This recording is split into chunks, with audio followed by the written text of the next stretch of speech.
मुबारक घड़ी है, कल सच धज कर, मेकअप रच कर, खूब जच कर देखो उसका मंच पर आना, किताब संविधान की आंखों से लगाना और फरमाना, मैं शीश को झुकाकर इस किताब को मन में बसाकर ईश्वर की शपथ लेता हूं, रात ढलने दीजिए, दिल बदलने दीजिए, कल तलक ये बेवफा सितमगरों का बादशाह सब भूल जाएगा, नफरतें उगाएगा, दूरियां बढ़ाएगा, रोज संविधान की धज्जियां उड़ाएगा।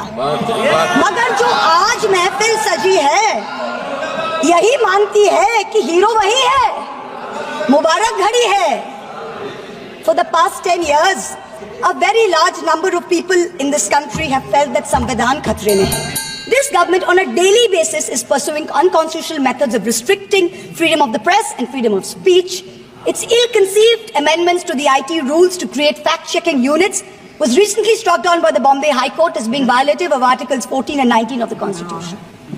The latest UP police cases against fact-checker Mohammad Zubair, when the UP police is invoking de facto sedition against a fact-checker who is documenting hate speech. This is preposterous. I am one of the petitioners challenging the constitutionality of the sedition law, and the Supreme Court has very clearly stated that no coercive action will be taken on alleged sedition cases till the matter is decided. Yet the government doesn't stop. The Bharatiya Nyaya Samhita, which the ruling party brought in last year when most of the parliamentarians were suspended, they said we are dropping sedition, but you also replaced it with a far more draconian Section 152. There's also something else which we all need to think about. The BNS for the first time adds terrorism as a punishable offence and defines it as an act that intends to threaten the unity, integrity and security. So the crime of terrorism is no longer anchored in an actual act. It's anchored in an intent or a thought. This means that from now onwards, the parents of disappearing Kashmiris or disappearing Manipuris who are protesting peacefully in a park can be accused of being terrorists. What they do or do not do in that park while they assemble is besides the point. As long as a police officer is convinced that they have the intent to do something, they can be terrorists. This makes terrorism a thought crime. Madam Chairperson, this is closer to the letter and spirit of the dystopian reality in George Orwell's 1984 than it is to the Constitution of India. Let me turn to how the policy of 1,000 cuts has damaged our institutions. Institutions like the Enforcement Directorate and the CBI have turned into extortionist departments for the government. 14 political parties approached the Supreme Court against the coercive criminal actions of these two agencies. 95% of cases by these two agencies are against opposition politicians.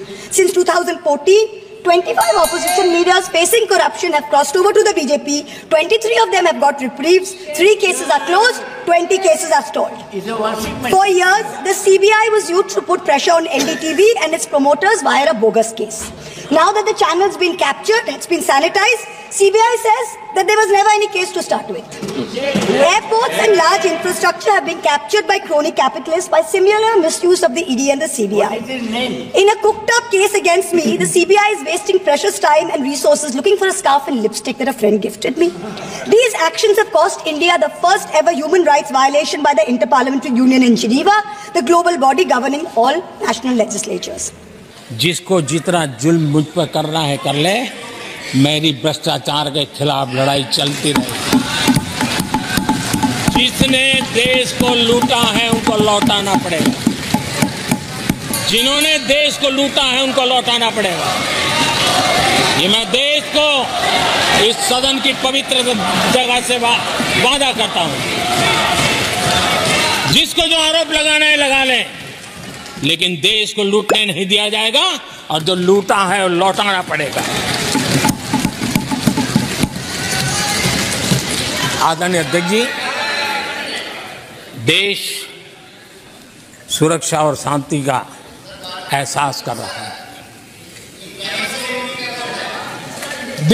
पिछले 10 वर्ष की तुलना में सुरक्षा के क्षेत्र में देश आज वाकई सशक्त हुआ है।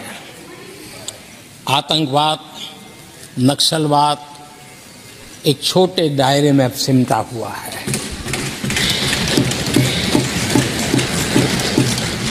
लेकिन भारत की जो टेररिज्म के प्रति जीरो टॉलरेंस नीति है, आज पूरे विश्व को भी भारत की इस नीति की तरफ चलने के लिए मजबूर होना पड़ा। भारत की सेनाएं सीमाओं से लेकर के समंदर तक अपने सामर्थ्य को लेकर के आज भी आग है। हमें हमारी सेना के पराक्रम पर गर्व होना चाहिए। हम कितना ही उनके मोरल तोड़ने की कोशिश करें, मुझे मेरी सेना पर भरोसा है। मैंने उनके सामर्थ्य को देखा है।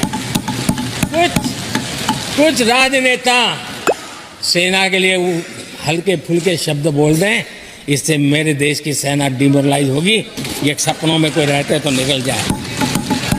देश के मूड को वो खत्म नहीं कर सकते, और किसी के एजेंट बन करके इस प्रकार की भाषा अगर कहीं से भी उगती है, देश कभी स्वीकार नहीं कर सकता है। और जो खुलेआम देश में अलग देश बनाने की वकालत करते हैं,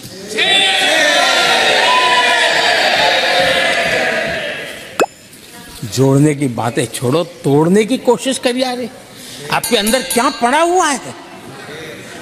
क्या इतने टुकड़े करके अभी भी आपके मन को समाधान नहीं हुआ है? देश के इतने टुकड़े कर चुके हो आप, और टुकड़े करना चाहते हो? कब तक करते रहोगे? आदरणीय अध्यक्ष जी, इसी सदन में अगर कश्मीर की बात होती थी तो हमेशा चिंता का स्वर निकलता था, छिटाकसी होती थी, आरोप प्रत्यारोप होते थे। आज जम्मू कश्मीर में अभूतपूर्व विकास की चर्चा हो रही है और गर्व के साथ हो रही है।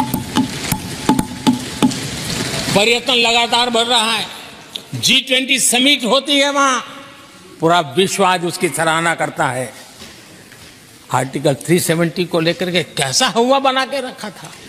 कश्मीर के लोगों ने जिस प्रकार से उसको गले लगाया है, कश्मीरी जनता ने जिस प्रकार से गले लगाया है, और आखिर के ये समस्या किसकी देन थी?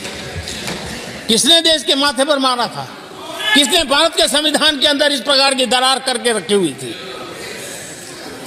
आदरणीय अध्यक्ष जी, अगर नेहरू जी का नाम लेते हैं तो उनको बुरा लगता है, लेकिन कश्मीर को जो समस्याएं झेलनी पड़ी उसके मूल में उनकी ये सोच थी, और उसी का परिणाम है देश को भुगतना पड़ा। जम्मू कश्मीर के लोगों को, देश के लोगों को नेहरू जी की गलतियों का बहुत बड़ी कीमत चुकानी पड़ी है। आदरणीय अध्यक्ष जी, वो भले गलतियां करके गए, लेकिन हम मुसीबतें झेल करके भी गलतियों सुधारने के लिए हमारी कोशिश जारी रखें। हम रुकने वाले नहीं हैं। हम देश के लिए काम करने के लिए निकले हुए लोग हैं। हमारे लिए